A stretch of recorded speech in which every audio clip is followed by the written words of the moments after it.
Hi, Aunt Blabby here with episode 3 of Aunt Blabby's Garden. I'm trying this a little differently now, so I hope you'll bear with me. Here's some of the mint that was pulled out of all that mint that had to come out of that garden. It's a little droopy, but it's good. Hoping the neighbors will want some for some mint julep or something.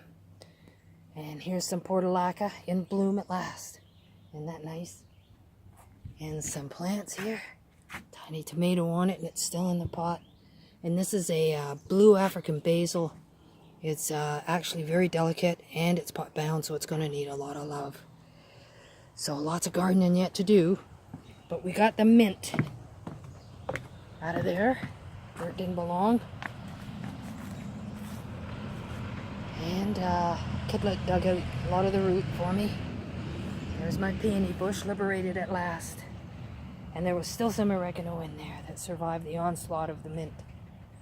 And we haven't planted very much in there, but there's some Brussels sprouts. And of course, that's with some marigolds, because marigolds chase away the cabbage moth that can do damage to anything in the cabbage family. So there's marigolds in all my gardens. Keep the pests away. There's some lovage. This was a pot-bound one. It's going to get a lot of love and hopefully come back in full force, because I love that stuff. Salads and stir fries and just whatever. Has a nice flavor to them. Let's go over here and look at basil some more. Now, here's some gorgeous basil. I like to plant it in containers like this with bedding plants for the company, because it likes that, and it keeps it safe from the cutworm and other pests that could ruin it. Here's some red basil. Some of both. This is an ancient plant. It goes way back, in almost every culture, every religion revered this. Revered this plant for its healing properties.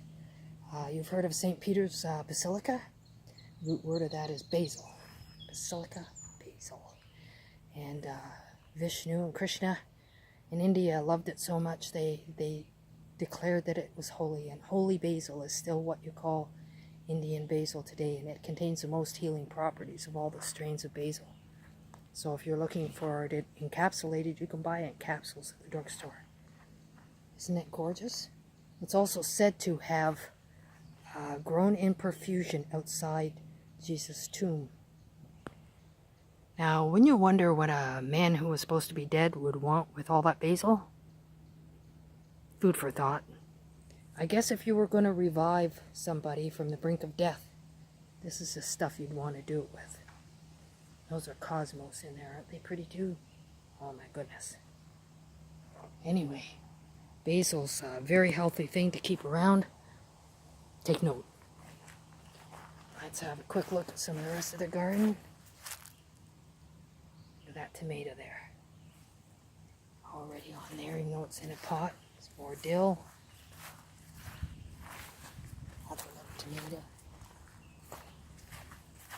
As I said, marigolds in the garden, and look at the blossoms on that pepper plant.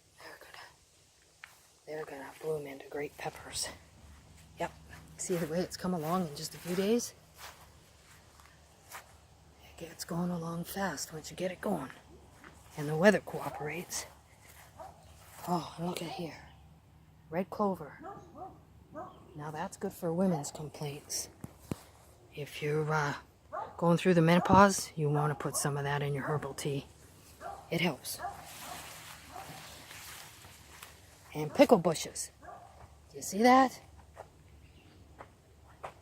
Little cucumbers, of course. My husband tried an experiment and raked up all these leaves and then put humus down the middle of it and planted cucumber seeds. He wants lots of pickles. This year he loves my pickles, and they are good, even if I do say so myself. And the daisies, see the daisies in there?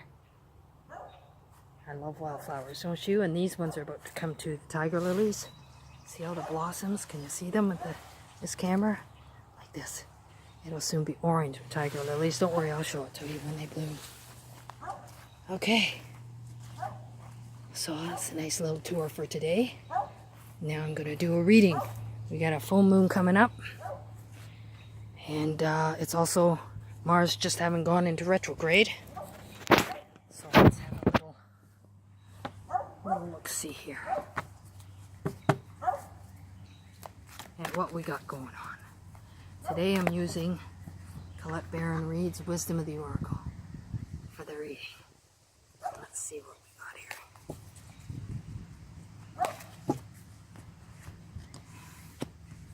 Oh.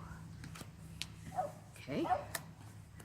Well, it's a little surprising given the age we're living in right now and going through, but peace.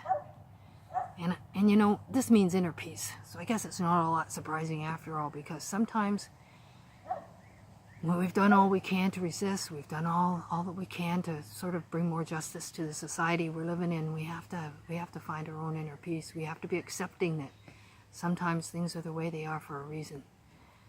You know, it's like if you have a sore and it gets infected and it gets all full of pus. Well, you got to get that pus out of there before it can heal. And that's kind of what's happening in our world these days. So you got to find that inner peace. You got to realize, let go of the attachment of believing that the world has to be the way you think it should be. Because it ain't going to be. You know? That's the best way to find peace. It's just to let go of that attachment, that map you have in your head of how the world should be run. Because things are going a little differently right now, and we have to sit back and sort of wait and see what's going to happen next. Oh, goodness knows, just when you think you're at the bottom, right? And then there's deep knowing and protection, and this is about empathy overload, and I can certainly see this in this age. And we need to sort of take a break, ground ourselves, meditate, find our strength and our passion again, because you know, it's right there with peace, and I guess looking for peace too, because we have to feed our own souls. We just can't always live on the tightrope that is life in this world. And this also goes with this beautifully, the tribe. I mean, we have to all find our own tribe, right? People who are as weird as we are, same kind of weird. People who not only would bail you out of jail from that protest, but would be there right beside you in the jail cell going, wow, that was cool. Yeah. Stick with your tribe. Don't go looking for a fight. Won't do any good. Don't go on to this forum or that forum that you know nobody there agrees with you. It just doesn't help. It'll just wear you out. And that's no good. Stick with your tribe. During the full moon, and maybe during Mars retrograde too, although it's going to last a while. But stick with your tribe for a little while until you ground yourself again at least, and get your strength back and find some inner peace to enjoy for a little while. Okay? So, that's the reading for today. Mars retrograde, full moon coming up. That's the energy. Find your inner peace. You've done all you can maybe for the moment. You need to ground yourself again. Hang out with your tribe. Realize that life is just the way it is sometimes, and you got to take it in stride. Thanks a lot. Talk to you again soon, I hope.